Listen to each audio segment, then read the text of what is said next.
अ, हा थोडस एक मिनिट हा. जरा सोनूचा फोन आला. तर आता याच्यामध्ये आपण काय केलंय की या ठिकाणी तुम्हाला प्रश्नामध्ये दिलंय की दोन त्रिकोण समरूप आहेत, है की नाही. त्यापैकी मोठ्या त्रिकोणाचं जे क्षेत्रफळ आहे ते 225 चौरस सेमी आहे. त्याच्यानंतर area of triangle PQR is equal to 21. याचं क्षेत्रफळ किती आहे? लहान त्रिकोणाचं 81 चौरस सेमी आहे. त्याच्यानंतर तुम्हाला याच्यामध्ये एक बाजू दिलेली आहे जी की लहान त्रिकोणाची एक बाजू 12 सेमी आहे, ठीक ना. काय काय दिले ते आपण लिहिले. PQ बरोबर आहे 12 सेमी. तर एवढं हा तुम्हाला प्रश्न आहे. तर याच्यामध्ये आपल्याला काय करायचंय? उत्तर काढायचे. आता याच्यामध्ये आपण जेव्हा दोन त्रिकोण समरूप असतात तेव्हा त्यांची क्षेत्रफळे ही त्यांच्या बाजूच्या वर्गाच्या गुणोत्तरा एवढी असतात, ठीक नाही. म्हणून मग काय करूया? समरूप त्रिकोणाच्या क्षेत्रफळांचे प्रमेय. समरूप त्रिकोणाच्या क्षेत्रफळाचे प्रमेय. काय प्रमेय आहे? एकदम याच्यामध्ये एक लक्षात ठेवायचं.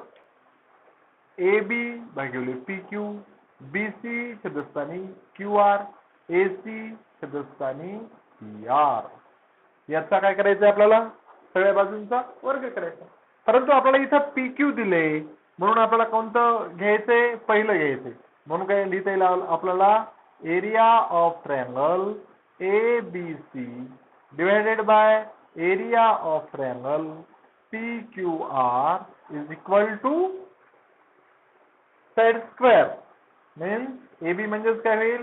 AB square divided by PQ square. परंतु इथं काय करायचंय? तुम्हाला इथं किमती दिलेल्या आहेत, बरोबर आहे. काय दिलंय की तुम्हाला ABC area of triangle ABC दिलेला आहे 225. म्हणजे एरिया म्हणजे याचं जे क्षेत्रफळ आहे याच्यावरचं काय लिहिता येईल? 225 लिहिता येईल. याच्यावरचं काय लिहिता येईल? 81 लिहिता येईल. बरोबर आहे AB square divided by PQ square as it is. ठीक आहे. मग काय करूया आता? दोन्ही बाजूचा वर्गमूळ काढूया.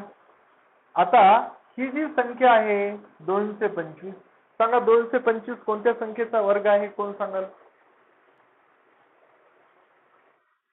Very good. 225 कशाचा वर्ग आहे? 15चा. Therefore 15 square divided by 9 square is equal to AB square divided by PQ square. Taking under root both side. दोन्ही बाजूचे वर्गमूळ काढून. दोन्ही बाजूचे वर्गमूळ काढून. तर दोन्ही बाजूचे वर्गमूळ काढल्यास काय होईल? AB square under root of AB square is AB. Under root of PQ square is PQ. आता याचा रिमूव्ह होतील, स्क्वेअर रिमूव्ह होतील, म्हणजेच काय होईल?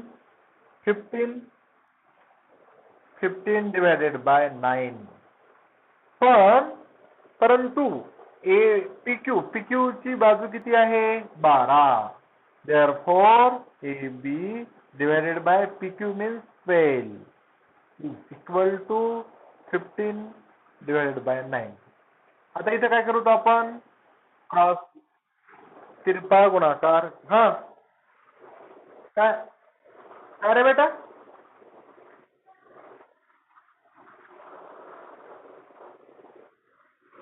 आवाज आला. मग तिरपा गुणाकार करूया, है की नाही. म्हटलं तिथे लिहा तिरपा गुणाकार करून. मग 9 गुणिले AB 9 AB बरोबर आहे 12 गुणिले 15. मग इथं काय करायचंय आपल्याला? Coefficient of AB is 9. AB चा सहगुणक किती आहे? 9 आहे. तो इकडे गेल्याने डिवाइड जाईल. Therefore AB is equal to 12 into 15 divided by 9.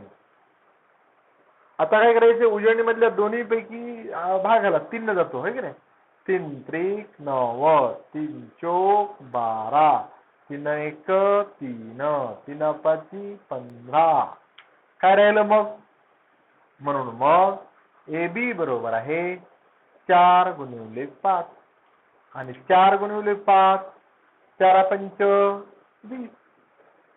म्हणजे ए बी ची जी लांबी आहे ती ए बी ची लांबी किती झालेली आहे 20 सेमी. याचं युनिट लिहायचं आपल्याला एकक 20 सेमी. म्हणजे मोठ्या त्रिकोणाच्या संगत बाजूची लांबी 20 सेमी आहे. मोठ्या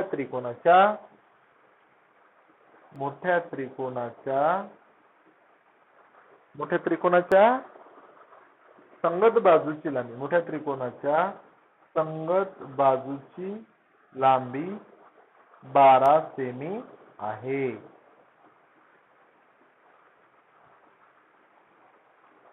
संपलं. चलो नाही राईट डाऊन लिहा किंवा मग एक स्क्रीनशॉट काढा. आणि दिसत ना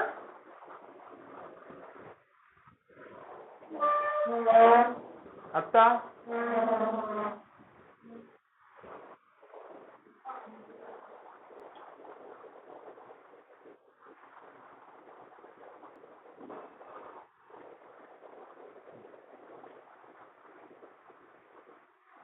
हा दिसायला का आता?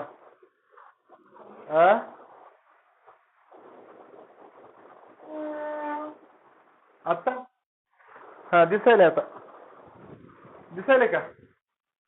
हा हा हा